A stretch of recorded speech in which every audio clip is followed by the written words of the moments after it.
dos direitos dos advogados, como são admitir a hipótese constitucional do acesso à justiça, de que para o trabalhador o acesso à justiça gratuita não existe mais.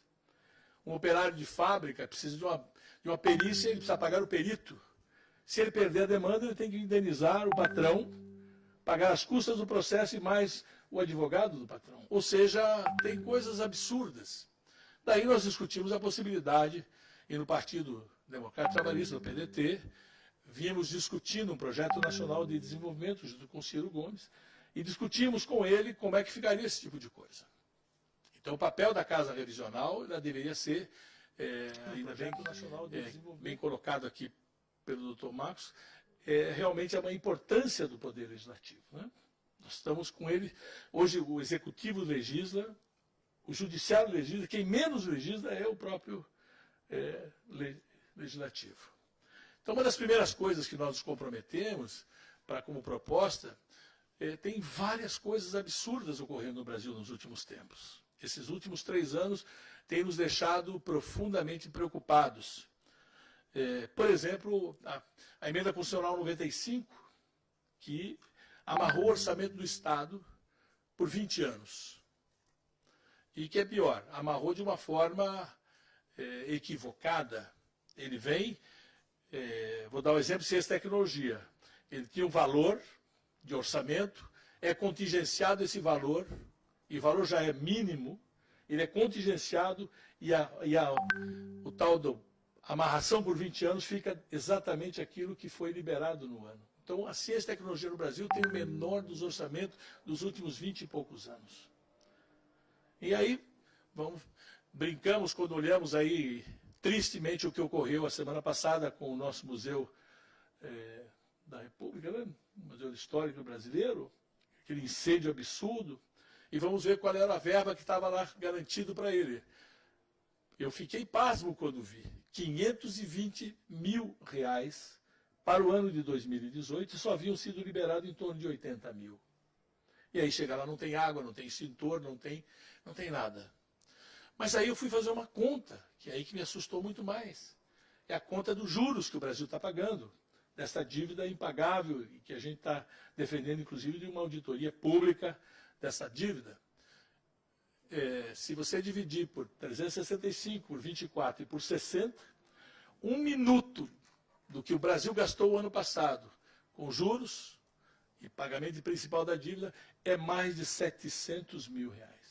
Ou seja, 1 minuto é maior do que todo o orçamento para a manutenção do museu que perdemos da maneira que perdemos. Então, chegou o momento de olhar o Brasil de forma diferente. Precisamos mudar o Brasil. Essa emenda constitucional 95 é uma coisa absurda.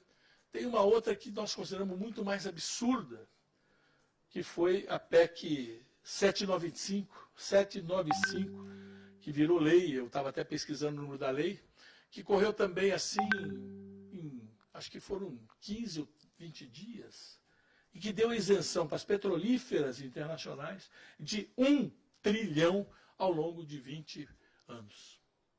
Ou seja, todo aquilo que havia o aparato da questão do pré-sal, dos conteúdos nacionais, do desenvolvimento, além de entregar os postos, também deram para as transnacionais uma isenção, ou seja, ela pode trazer uma plataforma inteira, sem pagar 1 centavo de imposto para o Brasil. É por isso que nós achamos que precisamos ser candidatos ao Senado, porque não é possível mais manter esse estado de coisa. E aí a gente vai discutir como é que podemos fazer uma revogação da reforma trabalhista e passar a rediscuti-la com seriedade, sob a ótica, pelo menos nós pensamos sob a ótica do trabalho. Pensamos numa reforma tributária, não é possível mais convivermos com uma tributação tão regressiva como nós temos no Brasil hoje. Eu tenho usado um argumento muito simplório para as pessoas poderem entender quando nós conversamos. Um motoboy compra uma moto de 200 cilindradas e ele paga o IPVA dessa moto. Jet ski não paga. Helicóptero não paga. Jato privado não paga. Lancha, iate, nenhum paga. Ou seja, mais uma vez, há um desvio dessas questões. O imposto sobre fortunas no Brasil, que na verdade falam sobre fortuna, mas no Brasil tem na Constituição limitado a 8%, e a maioria dos estados, em média, chegam a 3%, 4%.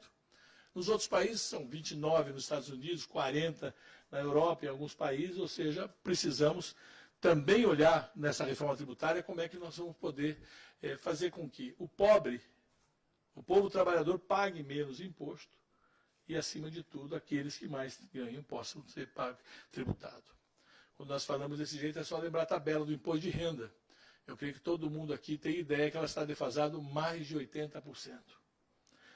Mesmo no acordo com o presidente Lula, quando nós tivemos para que ela pudesse ser corrigida, não foi corrigida pela inflação, ela foi corrigida pela a meta de 4,5%. Ela sempre foi corrigida 4,5%, 4,5%, porque durante todo o governo Fernando Henrique ela nunca foi corrigida, ficou mais de 8 anos sem correção. E quando vem a correção, vem 4,5%, 4,5%, e depois para-se novamente.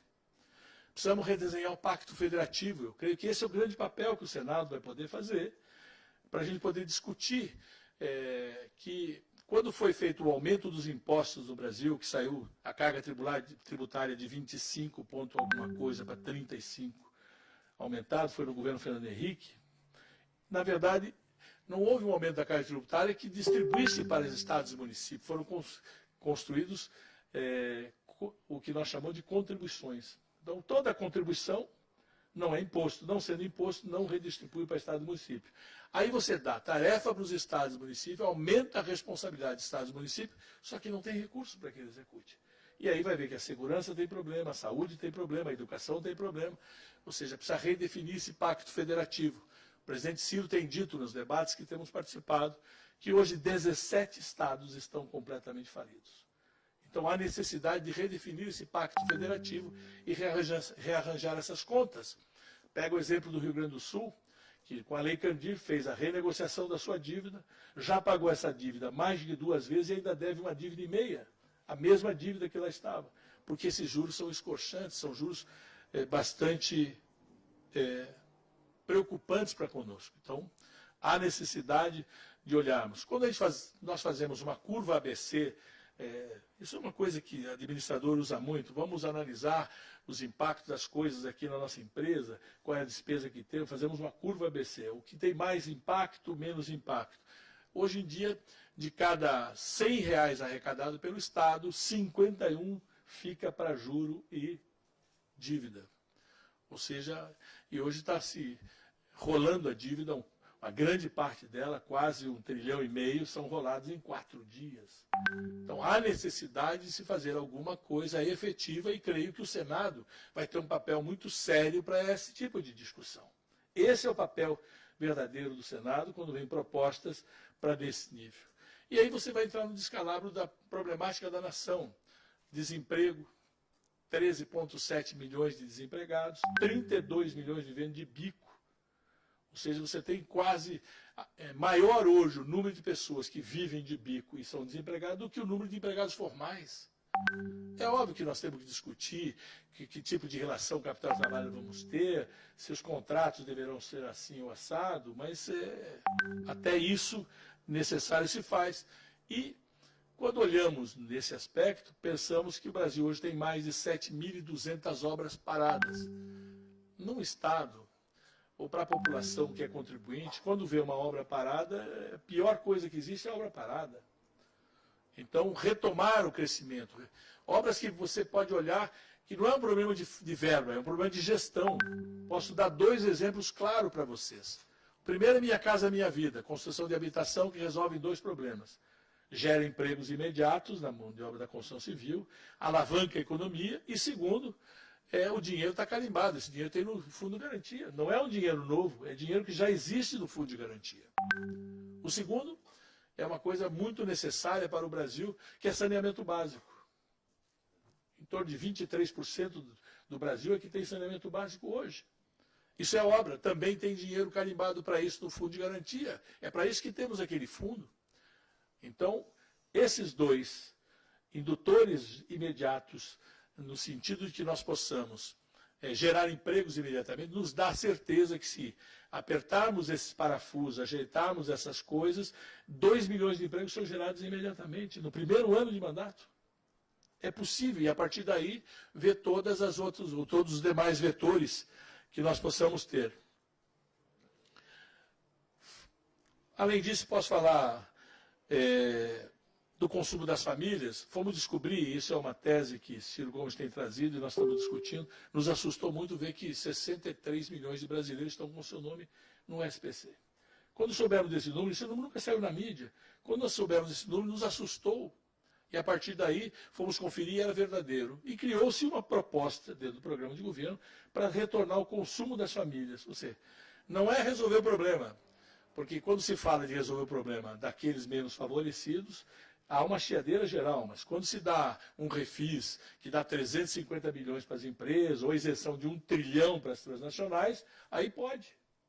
E esse não é dar para ninguém, é refinanciá-los. Qualquer um hoje olha aí que o SPC, no feirão dela, dá um desconto de 70% em média. Se a média das nossas dívidas são R$4.000, sobra R$1.200, financiado em até 36 meses com juros sadios, em torno de 12% ao ano, e com aval solidário, que é um esquema próprio das comunidades, do Banco do Povo, a Caixa e o Banco do Brasil também pode. Já me avisaram que eu tenho 5 minutos apenas. Eu queria dizer que peço às pessoas que estão nos vendo que analisem os candidatos, porque muitos estão com muitas propostas, se apresentam de uma maneira muito, eu até usando as pirotecnias da televisão, e vamos ver quais são os compromissos que eles tiveram ao longo da sua vida, no que votaram, o que aprovaram, se votaram a favor dos trabalhadores, se votaram a favor do Brasil, esse caso da PEC, a Emenda Constitucional 95, da PEC 795, e assim todas as demais coisas. E o momento está um momento muito interessante da política nacional. Eu me permitiria, nesses últimos minutos, falar um pouco sobre a questão da eleição presidencial. Nós estamos com o nosso candidato, o presidente Ciro Gomes, crescendo na pesquisa de maneira consistente e plena, e se colocando com uma proposta nacional desenvolvimentista para que realmente possa fazer. O que nós dizemos com toda tranquilidade é que o Ciro e sua equipe conseguiram ter um diagnóstico muito bom sobre o momento brasileiro, as dificuldades do Brasil e quais são as alternativas para tirar o Brasil desse momento difícil.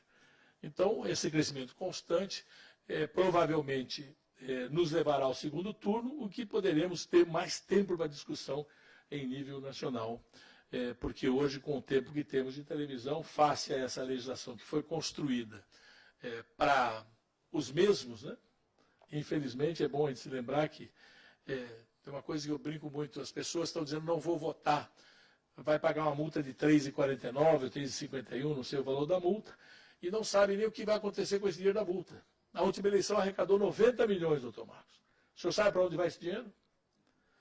Fundo partidário. Se fosse para o Tesouro, ainda seria alguma coisa interessante. Vai sustentar os partidos que infelicitam ainda mais aqueles partidos que têm infelicitado todo o povo brasileiro. Então, eu queria finalizar agradecendo a oportunidade e dizer que, se houver alguma questão que eu possa responder, com o maior prazer eu poderia me dispor a fazê-lo.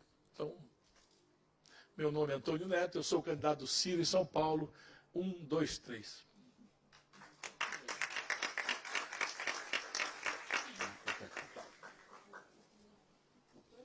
Quero mais uma vez agradecer a presença do candidato Antônio Neto, dizer a importância de momentos como esse.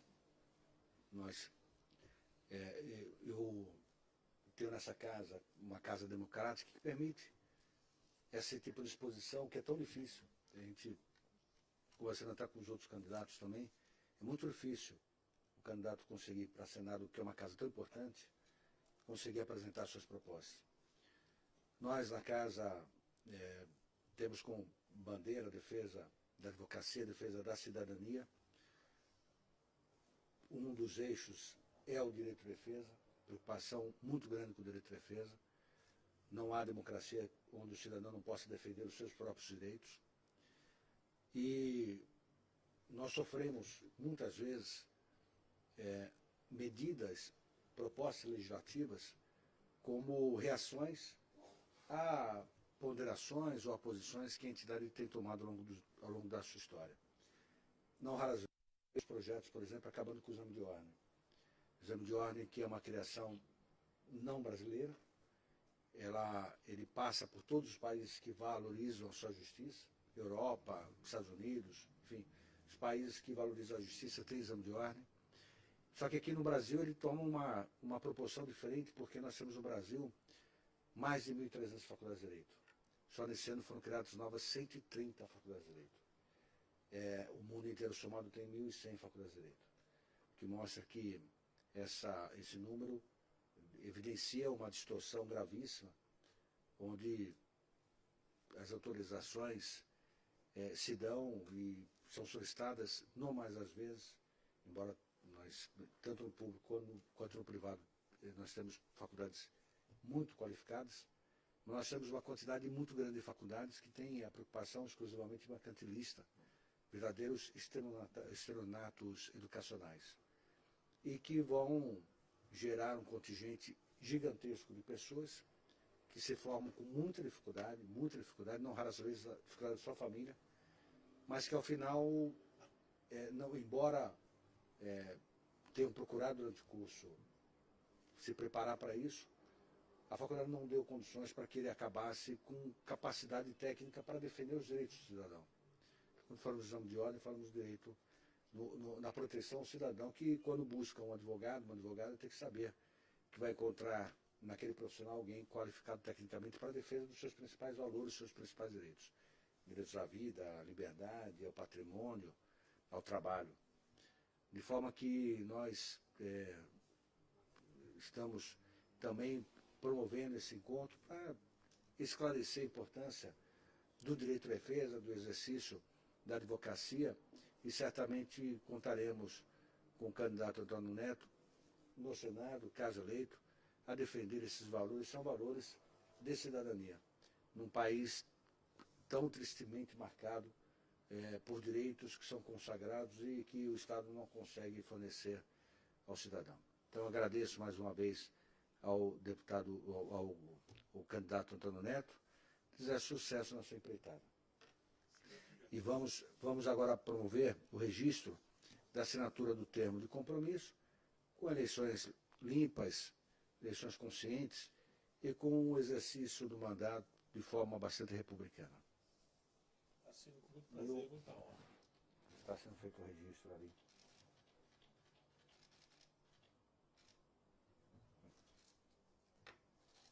Muito obrigado mais uma vez.